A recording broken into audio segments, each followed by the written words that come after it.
go through all of the appointments that the governor makes, the vote has to happen in the Senate, and it does not happen in the Assembly. The Senate also only has 63 members right now, and also it's really important to make sure that folks understand that that also means that when we're conferencing, we have a lot more say.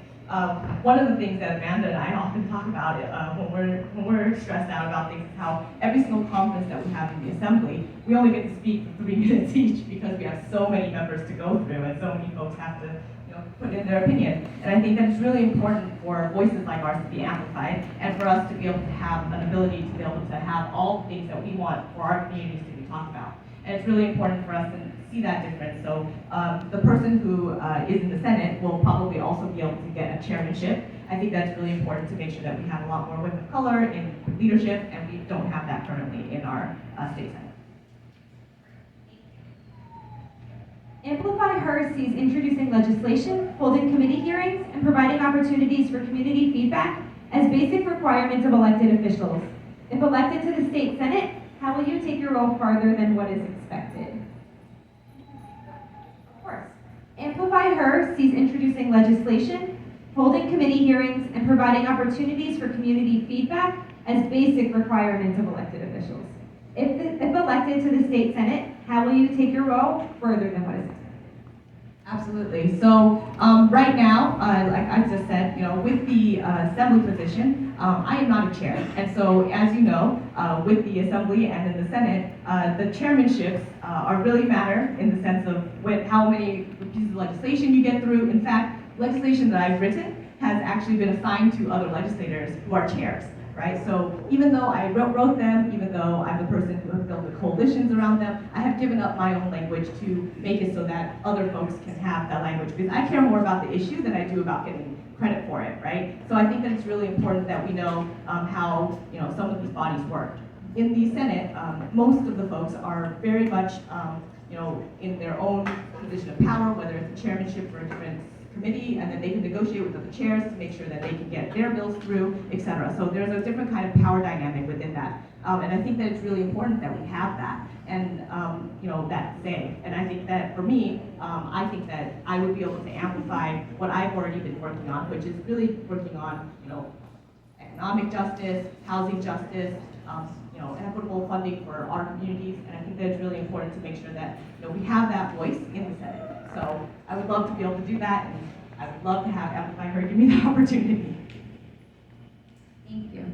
It has been reported that the COVID-19 pandemic forced 42% of women in New York State with children under the age of 2 out of the workforce. This statistic only reinforces the fact that universal child care is essential for women to have work-life balance without having to choose between their careers and their family responsibilities. If elected, what will you do to ensure that New York State finally has universal, affordable child care, as well as a guarantee that child care providers are able to earn a livable wage? So this question actually gives me a lot of heartbreak because we have this opportunity in this budget to do it. And we have the largest state budget. The largest state budget was just passed that we've had in the state's history. $220 billion. We should have been able to put universal child care in there, and instead our governor decided that she was going to draw a hard line against anybody who was undocumented.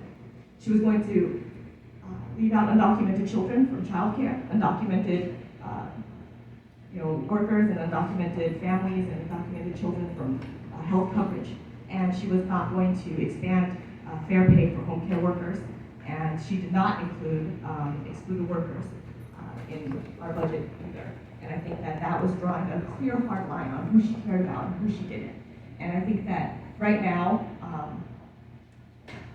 this is one of my biggest priorities, is to make sure that we can push through.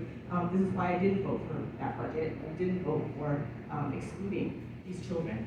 And I think that it's really important that we continue to push, that we continue to fight, because I know that we can't, with the political will, move people's minds, if not their hearts.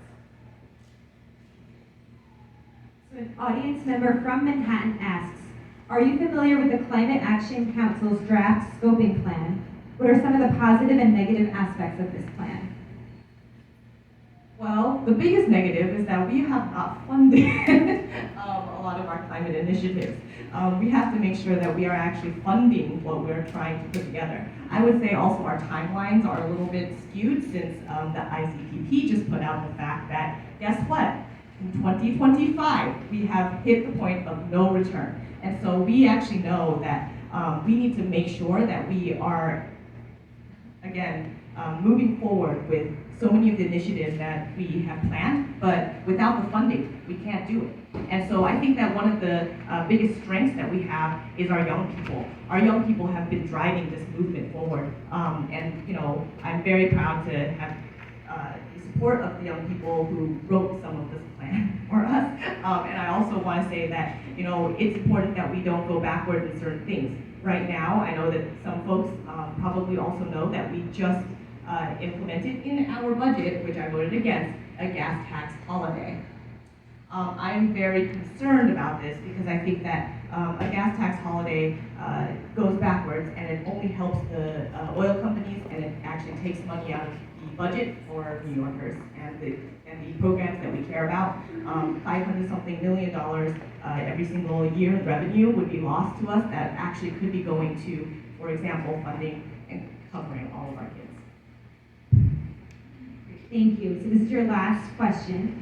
You now have the opportunity to speak about a policy issue of your choice that the previous questions did not give you the chance to highlight. You have 2 minutes for this question. So one of my favorite pieces of legislation that I'm working on right now, I have to talk about how it affects my community, but also how it affects every single other person in this room. So I am a huge anti-poverty advocate, and all of the things that I work on are based on trying to end poverty.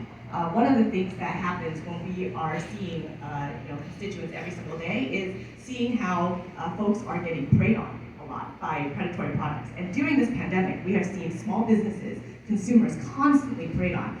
Those robocalls that people get talking about how you have a package at the embassy and you need to come and pick it up. Those robocalls themselves have fleeced my community of over $4 million just because of them being Chinese, etc. People feel like, oh, this must be real, and so they've fallen for a scam, right? A robocall scam. And so I think it's really important that we have a bill that I wrote called the Consumer and Small Business Protection Act. This bill is so important because, I know I have very limited time, but I want to kind of ask if anybody could guess how much it costs to the predator in a fine when they have been caught in person preying on somebody.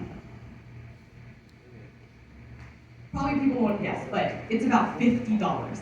That's all. The law needs to be updated. So our bill makes it so that this is still low in my opinion, but our bill would make it so that the fine for somebody preying on somebody doing unfair, deceptive, abusive, or predatory practices would be $1,000. And then if there's a lot of people who are harmed, that they would be able to have class action lawsuit with the help of the Attorney General. And so I think that this is a bill that would help to make sure that we are stopping predatory behaviors such as, for example, the merchants who are obviously our small businesses who are preyed on by folks with the restaurants and contracts that have those interest rates that make it so that people end up paying 7 times more than what those pieces of equipment are worth, right? And I think that it's really important that we are catching these things, stopping these things, predatory towing companies, etc., that are preying on pregnant women, people with disabilities, folks who are seniors, right? When they walk to their cars, they eye them and see, oh, this is the person I need to hitch up, even when they're parked legally. So I think it's really important to pass this bill.